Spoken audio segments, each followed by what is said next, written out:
Dear viewers, welcome to the analysis of YOLENO TV. I hope you're well from wherever you're watching this channel. Now, Azimio have issued an address on the position of server, and from the statements that we've found online is that they are saying that if servers cannot be opened, then there will be no bipartisan talk going forward. And from the statements that I had, and it was done by Eugene Wamalwa, that means the end of this Azimio talks is imefika. So I'd like to share with you this video so that you can get to understand the deep meaning or the statements which were made by the Azimio's team. Just take a moment and listen to this video. We had a meeting here of the Azimio La Umoja One Kenya Coalition Summit. We have deliberated on a number of pertinent issues. And we have a statement which is going to be read on our behalf by Honorable Eugene Wamalwa.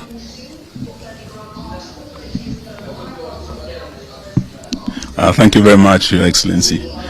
Ladies and gentlemen, this is a press statement by Azimio La Umoja One Kenya Coalition Party.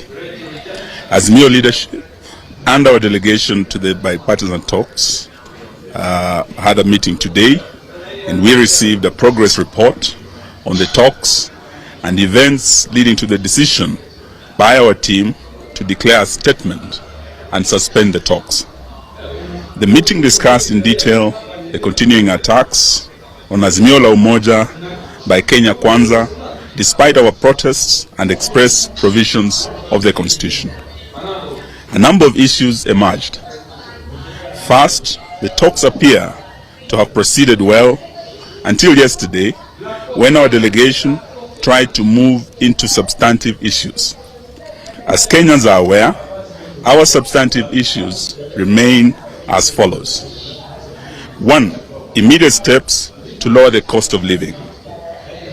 We dare add that cost of living has acquired more urgency in light of the finance bill, the continued rise in the cost of basics like unga, sugar, and fuel, the continuing fall of the Kenya shilling, and the new raft of taxes that the Kenya Kwanza administration is determined to push down the throats of suffering Kenyans. 2. The audit of IEBC election servers. 3. Restructuring and reconstitution of IEBC. 4. An end to the efforts by Kenya Kwanza to incapacitate, kill, or take over other political parties. We hasten to add that the desire to kill political parties goes beyond the attacks going on and include efforts by the Kenya Kwanza regime to deny funding to Azimio-affiliated political parties. It is a standard procedure that for any team of negotiators to delve into substantive issues, they need to agree to take some preliminary steps that preserve the substantive matters.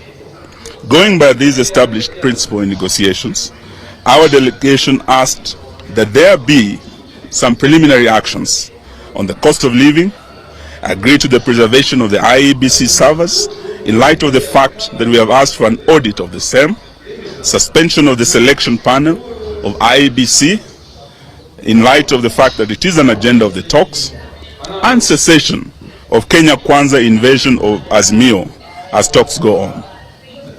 Unfortunately, our team met resistance, hostility, and outright rejection on all the desired preliminary actions.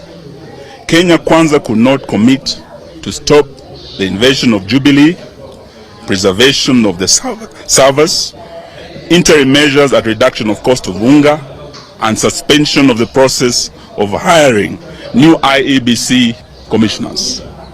In other words, Kenya Kwanza wants to continue with the measures that make cost of living even more expensive. They want to interfere with IEBC servers, proceed with the picking of IEBC commissioners, and continue invading Azimio parties. Our delegation therefore came to the decision that if the interim measures cannot be guaranteed, there would be no need to move into substantive issues. The framework agreement that set up the talks provides for a 7-day suspension of the talks in the event of a stalemate, and our delegation proceeded to invoke this provision.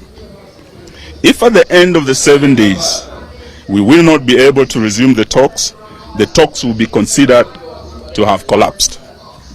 A number of other issues have emerged from the talks. One is that the Kenya Kwanza side is essentially several teams in one. The members are answering to different bosses and are not moving in the same direction. They are getting different instructions and are clearly pulling in different directions. Secondly, Kenya Kwanza has no clear direction on whether the talks should proceed or not.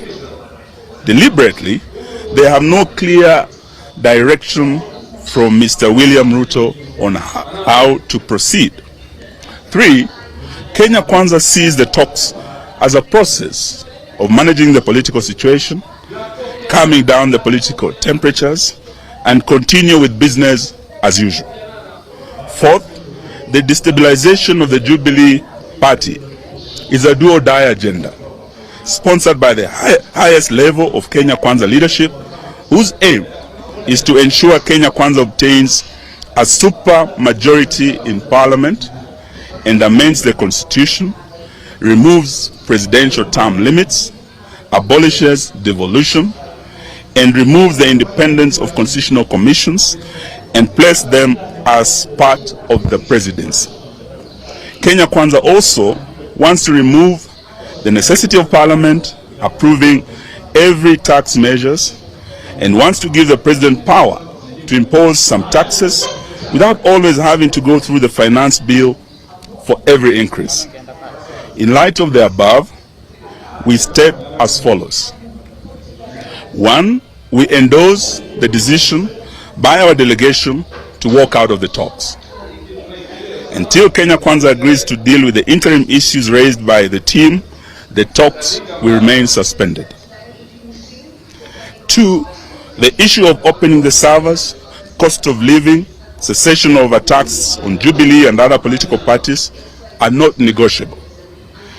3, we recognize the resolutions of our affiliate party Jubilee reached at the party's special national delegates convention, including the change of leadership, which must be taken as final. We demand that these resolutions be respected and enforced by the office of the Registrar of Political Parties. 4, Kenya Kwanza must make no mistake that Azimio will do everything possible to protect its affiliate parties from these heinous attacks. We ask all Kenyans to join us in protecting multi-party democracy, for which many Kenyans lost their lives. 5, all Jubilee Party members of Parliament who have crossed the floor and joined Kenya Kwanza must go for by-elections. Those who hold their positions by virtue of their nomination by Azimio must have their nominations revoked. The Registrar of Political Parties, Mrs. Anne Deritu, must leave office in view of clear manifestations that she has been co-opted into partisan and illegal schemes by Kenya Kwanza to cripple instead of protecting political parties. Anne Deritu no longer enjoys the confidence of her clans, who are political parties, and whom by her mandate she is supposed to strengthen, not to weaken as she is doing. The meeting resolved and has given authority to our team in the bipartisan talks to issue a notice of dissolution of the talks in the event that Kenya Kwanza will not publicly accede to the interim measures within 6 days, in line with the provisions of the framework agreement.